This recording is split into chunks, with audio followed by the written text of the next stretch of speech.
YouTube channel ओलाजी sir maths में आपका बहुत बहुत स्वागत है। आज अपन डिस्कस करने जा रहे हैं राशियों में परिवर्तन की दर ज्ञात करने के क्वेश्चंस के बारे में। लास्ट वीडियो में अपन इसके एग्जांपल्स किए थे, 6 एग्जांपल्स किए थे। आज अपन इसके 10 क्वेश्चन हैं जो अपन स्टार्ट करते हैं 8.1 प्रश्नावली। लेकिन आप आगे बढ़ने से पहले मेरे चैनल को सब्सक्राइब जरूर करें, धन्यवाद। देखिए प्रश्न संख्या 1।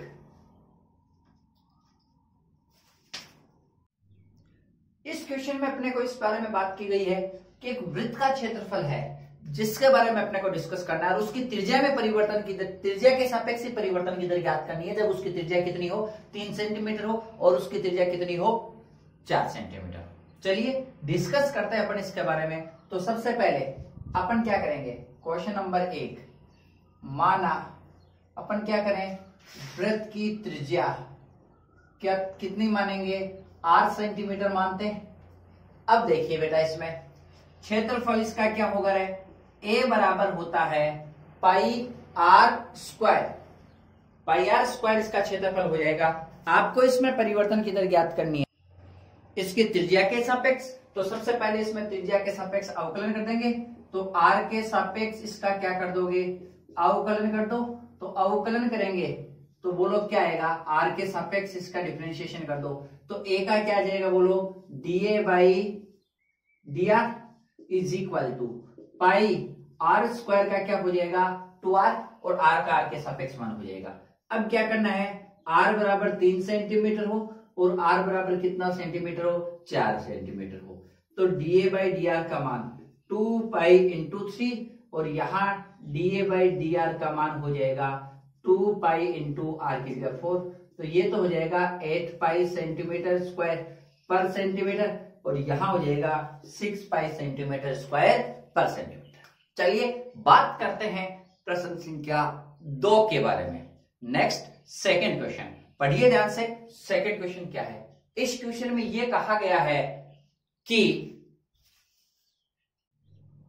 एक कण है जो इस वक्र y is equal to 2/3x³ plus 1 पर इस प्रकार चलता है कि y निर्देशांक में परिवर्तन की दर जो है वो x निर्देशांक में परिवर्तन की दर की 2 गुनी है। तो सबसे पहले इसका अपन डिफरेंशिएशन करें, किसके रेस्पेक्ट में, t के रेस्पेक्ट में, विथ रेस्पेक्ट टू t। तो y का हो जाएगा dy बाई dt 2/3 ऐसा कैसा, x³ का 3x² और dx by dt constant part का 0। 3 से 3 कैंसिल। क्या दे रखा है आपको, y निर्देशांक में परिवर्तन की दर बराबर 2 गुणा x निर्देशांक में परिवर्तन की दर। तो y में परिवर्तन की दर कौन है, dy बाई dt, ये 2 गुनी है किसकी, x निर्देशांक में परिवर्तन की दर की। तो बेटा यहां से इसकी जगह अपन इसकी वैल्यू रिप्लेस करेंगे। तो बेटा dy बाई dx की जगह मैं 2dx बाई dt रिप्लेस करता हूं is equal to 2x² dx by dt as it is. देखो 2 से 2 कैंसिल, 2 से 2 कैंसिल, dx बाई dt से dx by dt cancel, x² equal to 1 आ गया। तो x की वैल्यू आ जाएगी अपने पास में प्लस माइनस 1। अब इफ x इक्वल टू 1 और if x equal to minus 1 तो बेटा y की वैल्यू क्या आ जाएगी, पॉइंट्स पूछे आपसे तो y की वैल्यू आ जाएगी 2/3x³ प्लस 1। तो 2/3 प्लस 1 3 लघुत्तम आ जाएगा और ये 5/3 आ जाएगी y की वैल्यू। यहां से x की वैल्यू अपन रखेंगे तो y की वैल्यू आ जाएगी 2/3 माइनस 1 का क्यूब प्लस 1, तो माइनस 2/3 प्लस 1 और एलसीएम आ जाएगा 3, ये आ जाएगी 1/3। तो यहां पर वो पॉइंट्स क्या आएंगे, वो पॉइंट्स होंगे 1,5/3 व -1,1/3। इसी के साथ अपना ये प्रश्न संख्या 2 कंप्लीट होता है। वक्र का अवकलन करना था, इसकी वैल्यू रिप्लेस कर दी, इसी के साथ अपना ये क्वेश्चन हो गया। चलिए बात करते हैं नेक्स्ट क्वेश्चन नंबर 3 की। थर्ड क्वेश्चन में ये कहा गया है कि एक सीढ़ी है और उस सीढ़ी की लंबाई है आपको दे रखी है बेटा 13 मीटर। तो ये 13 मीटर लंबी सीढ़ी है, ये सीढ़ी AB होगी। अब ये लंबाई x है, ये लंबाई कितनी है y। अब इस x को इधर खींचा जा रहा है तो यहां पर क्या हो रहा है, dx बाई dt x में परिवर्तन हो रहा है। तो किस दर से खींचा जा रहा है, 1.5 मीटर पर सेकंड की दर से खींचा जा रहा है। किस दर से खींचा जा रहा है? 1.5 मीटर पर सेकंड की दर से दूर खींचा जा रहा है यहां से। तो चलिए दूर खींचा जा रहा है, तो जब x की वैल्यू 12 मीटर है तो बेटा पाइथागोरस थ्योरम लगाओगे तो y की वैल्यू आ जाएगी 5 मीटर। पाइथागोरस थ्योरम से इसकी वैल्यू निकाल लिया आपने। अब आपसे क्या बोला गया है कि सीडी और दीवार के बीच का जो ये कोण है, ये सीडी और ये धरातल है, दोनों के बीच का कोण ये जो थीटा है, ये थीटा किस दर से परिवर्तन हो रहा है। तो आपको देखो बेटा थीटा के सापेक्ष आप y भी यूज कर सकते हो और आप x भी यूज कर सकते हो, लेकिन आपको x में परिवर्तन की दर दे रखी है तो आपको x यूज करना है। तो x यूज करना है तो x इसमें क्या है, थीटा के सामने की भुजा क्या हो जाएगी, लंब, और ये भुजा क्या है, कर्ण। तो आपको कर्ण के साथ x को यूज करना है या y को यूज करना है। तो आपको x वाले में परिवर्तन की दर दे रखी है तो x वाला अपन यूज करते हैं। तो यूज करेंगे तो x क्या है इसमें, x इसमें है आधार और दे क्या रखा है, कर्ण। तो आधार और कर्ण का रिलेशन होता है कोस थीटा। कोस थीटा बराबर क्या होता है बेटा, आधार बटा कर्ण। तो मुझे बताओ कोस थीटा का मान हो जाएगा, आधार कितना इसका x, कर्ण कितना इसका 13। तो इससे x की वैल्यू आ जाएगी 13 कोस थीटा। यहां तक तो कोई दिक्कत नहीं है। अब इसका t के सापेक्ष अवकलन कर दो तो बोलो क्या आएगा, dx by D T is equal to 13 minus sine theta और थीटा का D theta by D T, cos का माइनस साइन हो गया। अब देखो dx बाई डी टी की वैल्यू क्या दे रखी है आपको, dx बाई डी टी की वैल्यू दे रखी है 1.5 बराबर माइनस 13। साइन थीटा का फॉर्मूला होता है लंब बटा कर्ण। तो लंब कितना है इसमें 5, कर्ण कितना है 13, 13 से 13 कैंसिल। तो D theta by D T की वैल्यू आ जाएगी माइनस 1.5 बटे 5, तो माइनस 0.3 और ये आ जाएगा रेडियन पर सेकेंड। इस दर से इसका एंगल घट रहा है। तो अपन यहां पर ये माइनस आ रहा है तो अपन कह देंगे कि इसका जो कोण है 0.3 रेडियन पर सेकेंड की दर से क्या हो रहा है, घट रहा है। इसी के साथ अपना ये थर्ड क्वेश्चन कंप्लीट होता है। बात करते हैं नेक्स्ट क्वेश्चन नंबर 4 की। देखिए बेटा बात करते हैं क्वेश्चन नंबर 4 की। 4th क्वेश्चन में अगले को ये कह रखा है, एक घन है, घन जानते हो, ट्यूब, और इस घन में क्या है कि इसका जो किनारा है वो 3 सेंटीमीटर पर सेकंड की दर से बढ़ रहा है। आपसे क्या पूछा है, आयतन किस दर से बढ़ रहा है।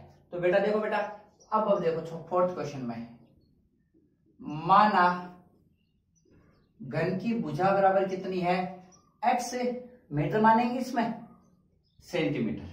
अब देखो आपको दे रखा है dx बाई डी टी की वैल्यू किस दर से बढ़ रहा है बेटा, 3 सेंटीमीटर पर सेकंड की दर से बढ़ रहा है, न कि घट रहा है, इसलिए पॉजिटिव यूज करेंगे अपन। अब आयतन v बराबर क्या होता है, v बराबर होता है x क्यूब। तो आयतन की जगह आयतन का फॉर्मूला लगाया। अब इसका t के सापेक्ष अवकलन किया 3x square dx by D T. अब देखो बेटा dv बाई डी टी आपसे पूछा है, 3 तो एज इट इज। x की वैल्यू क्या दे रखी है आपको, क्वेश्चन में पढ़िए आप, जब घन का किनारा 10 सेंटीमीटर तो ये होगा 10 का स्क्वायर, और dx बाई डी टी का मान दे रखा है 3, तो ये हो गया 900 सेंटीमीटर क्यूब पर सेकंड। तो घन का जो आयतन है वो 900 सेंटीमीटर क्यूब पर सेकंड की दर से बढ़ रहा है। चलिए बात करते हैं नेक्स्ट क्वेश्चन नंबर 5 की। देखिए बेटा 5th क्वेश्चन में ये कह रखा है कि एक गुब्बारा है जो कि गोलाकार होता है। आपको पता है गुब्बारे की शेप कैसी होती है, गोलाकार होती है। तो एक गुब्बारा है जो कैसा है, गोलाकार है। अब उसके पंप के द्वारा उसको गैस भर के फुलाया जाता है, फुलाया जा रहा है। तो फुलाने की सिचुएशन में किस दर से फुलाया जा रहा है, 900 सेंटीमीटर क्यूब पर सेकंड की दर से गैस भरी जा रही है। तो जब बढ़ने की बात आती है तो हमेशा अपने को आयतन यूज करना है। तो ये आयतन में परिवर्तन की दर dv बाई डी टी की वैल्यू है 900 सेंटीमीटर क्यूब पर सेकंड। आपसे क्या पूछा गया है इसमें पूछा गया है त्रिज्या में परिवर्तन की दर पूछी है। तो बेटा आयतन, गुब्बारे का आयतन v बराबर होता है 4/3 पाई आर क्यूब। तो इसका अवकलन करोगे dv बाई dt, तो ये तो as it is r cube का हो जाएगा 3r² dr बाई dt। इसकी वैल्यू आपको दे रखी है कितनी, 900, और ये 4/3 एज इट इज। अब आप मुझे बताइए इसके आगे, यहां तक तो कोई दिक्कत वाली बात नहीं है। अब पाई भी एज इट इज, 3 भी एज इट इज, r², तो r की जगह आपको कितना दे रखा है, 15 सेंटीमीटर दे रखा है, सवाल में दे रखा है। तो r की जगह आप 15 रखोगे, तो 15 का स्क्वायर गुना और dr बाई dt। अब देखो बेटा, 3 से तो 3 कैंसिल हो गया। अब बोलो 900/4 पाई गुना 15 का स्क्वायर, और ये आ जाएगा dr by dt।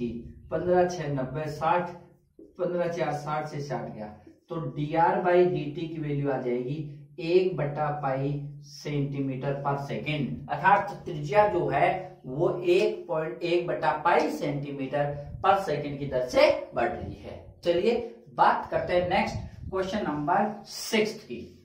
6th question क्या कह रहा है, थोड़ा ध्यान से पढ़िए। 6th क्वेश्चन में x और y में दे रखा है, देखिए कि एक गुब्बारा है। अब आपको गुब्बारे का व्यास दे रखा है, तो 6 में आपको व्यास यानी 2r की वैल्यू दे रखी है। व्यास त्रिज्या का 2 गुना होता है, वो होता है 3/2 2x+1।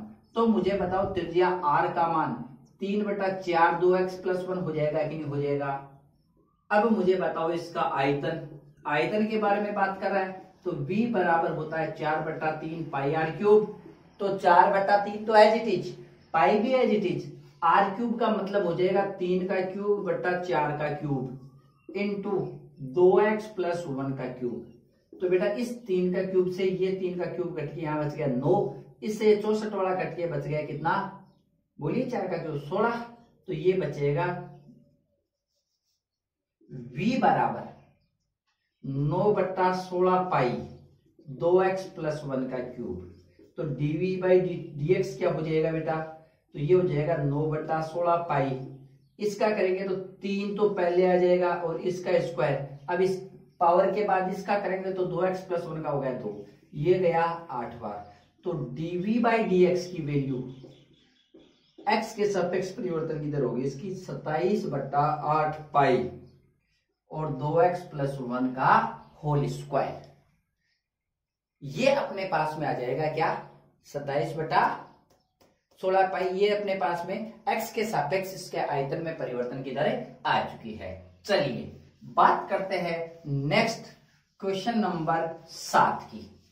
7th क्वेश्चन क्या है, थोड़ा ध्यान से पढ़िएगा। 7th क्वेश्चन में ये बोल रखा है कि आपको किसी उत्पादन की कुल लागत Cx बराबर 0.005x³ minus 0.02x² plus 30x plus 5000 दे रखी है। आपसे पूछा है क्या, इसमें आपसे पूछा क्या गया है, सीमांत लागत पूछी है। तो सीमांत लागत होती है कुल लागत में तात्क्षणिक परिवर्तन की दर, हालांकि ये कॉमर्स का मामला है। चलिए तो इसका अवकलन करोगे तो C' क्या होगा, तो C' हो जाएगा बेटा अपने पास में 0.005 3x² माइनस 0.02 x² का 2x प्लस 30x का 30 और कांस्टेंट पार्ट का 0। आपको क्या लिखना है बेटा, x की जगह बेटा, जब आपको कितनी बोलो, x की जगह आपको कितना रखना बेटा 3। तो x बराबर 3 के लिए, तो 3 के लिए बताओ C'3 की वैल्यू निकाल दो 0.005। 3 तो ये रहा और 3 का स्क्वायर 9, तो ये 27 हो जाएगा माइनस 0.2 इंटू 6 प्लस 30, तो 27 5 135 0.135 माइनस 0.12 प्लस 30, तो 0.015 प्लस 30, भाई इसको मैं 120 कर देता हूं। चलिए अब बोलो ये क्या बन जाएगा, ये बनेगा बोलिए 30.015, जिसको अपन अप्रोक्सीमेट लिख सकते हैं 30.02 लगभग लिखा जा सकता है। तो ये अपने पास में सीमांत लागत आ जाती है। यहां तक अपना ये क्वेश्चन नंबर 7 कंप्लीट होता है। चलिए बात करते हैं नेक्स्ट प्रश्न संख्या 8 की। 8वां क्वेश्चन क्या है, 8वें क्वेश्चन में बताया गया है कि एक साबुन का जो बुलबुला है, साबुन को जो बुलबुला है वो गोलाकार शेप में होता है, उस बुलबुले की जो त्रिज्या है वो त्रिज्या r का मान जो dr/dt है वो दे रखा है 0.2 सेंटीमीटर पर सेकंड की दर से बढ़ रहा है। तो आपसे पूछा है इसके क्षेत्र में परिवर्तन की दर, तो क्षेत्रफल A बराबर होता है 4 पाई आर स्क्वायर, तो dA बाई dt की वैल्यू हो जाएगी 4 पाई आर स्क्वायर का 2r और dr बाई dt। इसकी जगह मैं रखूंगा 0.2, सॉरी dA बाई dt आपसे पूछा है, और इसकी जगह 4 पाई और 2 एज इट इज। आर की जगह मैं लिखूंगा, आपको क्वेश्चन में दे रखा है आर की जगह कितना दे रखा है, 7 दे रखा है, और dr बाई dt की वैल्यू है 0.2। तो ये आ जाएगी 4 गुणा 22/7 गुणा 2 गुणा 7 गुणा 0.2, 7 से 7 कैंसिल हो जाएगा। अब ये 22 से कैंसिल करेंगे अपन इनको, तो बोलो कितना आ जाएगा, बोलो। तो 22.4 को मैं इससे गुणा करूंगा, तो इसे अपन जब मल्टीप्लाई करेंगे तो ये हो जाएगा 88 गुणा 0.4, तो 8 चौक 32 और 3 35, 35.2 सेंटीमीटर स्क्वायर पर सेकंड। ये इसके क्षेत्रफल में परिवर्तन की दर आ चुकी है। यहां तक तो कोई दिक्कत वाली बातें नहीं है। चलिए, क्षेत्रफल में परिवर्तन की दर आने के बाद अपन बात करेंगे इससे आगे, और आपसे पूछा क्या गया है, क्षेत्रफल में परिवर्तन की दर आने के बाद आपसे इसमें यह बोला गया है कि इसके जो आयतन है उसमें भी परिवर्तन की दर ज्ञात करो। तो आयतन V का मान क्या होता है, गोले का आयतन होता है 4/3 पाई आर क्यूब, तो dV बाई dt का मान हो जाएगा 4/3 r square dr by dt, 3 से 3 कैंसिल हो जाएगा। dV बाई dt आपसे पूछा है 4 एज इट इज, पाई की जगह 22/7 इंटू आर स्क्वायर। तो आर की वैल्यू आपको पहले से दे रखी है, कितनी दे रखी है इसमें आर की वैल्यू आपको क्वेश्चन में दे रखी है कि अगर आर की वैल्यू 5 हो तो यहां हो जाएगा आर स्क्वायर का मान 25 और dr बाई dt। तो बोलिए ये कितना हो जाएगा। अब अपन इसको मल्टीप्लाई कर देंगे, तो इसकी जगह में वैसे देखा जाए dr बाई dt की वैल्यू, तो dr बाई dt की 0.2 दे रखी है आपको, ठीक है। तो 22/7 रख लो, चाहे इसकी जगह पाई रख लो, तो ये हो जाएगा 100 200, ये हो जाएगा 20 पाई, कितना हो जाएगा 20 पाई, और ये आ जाएगा सेंटीमीटर क्यूब पर सेकंड। तो इसका जो आयतन है वो 20 पाई सेंटीमीटर क्यूब पर सेकंड की दर से बढ़ रहा है। चलिए बात करते हैं नेक्स्ट क्वेश्चन नंबर 9 की। 9th क्वेश्चन में ये कहा गया है कि इसमें बोला गया कि एक बेटा नली है, और नली से क्या किया जा रहा है, मान लीजिए ये एक नली है, इससे मिट्टी नीचे डाली जा रही है, तो मिट्टी नीचे डालेंगे तो अपने को क्या मिलेगा, एक शंकु बन जाएगा। अब आपसे ये बोला गया, ये आर, ये एच, ये एल, आपसे क्या बोला गया है, ये जो मिट्टी है ये 12 सेंटीमीटर क्यूब पर सेकंड की दर से डाली जा रही है। तो यहां से तो कमी हो रही है, बट शंकु जो बन रहा है वो शंकु का आयतन V में जो परिवर्तन dV बाई dt है ये है 12 सेंटीमीटर क्यूब पर सेकंड। आपसे इस प्रकार बोला जाता है कि शंकु की जो ऊंचाई h है वो आधार की त्रिज्या का 1/6 भाग होती है। तो h बराबर r बाई 6 हो जाएगा, तो यहां से r की जगह कितना आ जाएगा 6h। आपसे क्या बोला गया, आयतन का फॉर्मूला V बराबर होता है 1/3 पाई आर स्क्वायर h। अब आप यहाँ कहोगे सर इसमें r भी आ चुका है, h भी आ चुका है, अब आप क्या करोगे, तो आपको देखो क्या चाहिए, ऊंचाई किस दर से बढ़ रही है, आपको h में परिवर्तन की दर पूछी है, r से कोई लेना देना नहीं है, तो आप r की जगह r की वैल्यू रख दो, h तो as it is, r square की जगह मैं यहां से वैल्यू रिप्लेस करूंगा तो ये 36h स्क्वायर हो जाएगा। इससे 3 से ये गया कितनी बार, 12 बार, तो ये आ जाएगा 12 पाई h क्यूब, ये v आ गया, तो dv बाई dt हो जाएगा 12 3 36 पाई h स्क्वायर और dh बाई dt।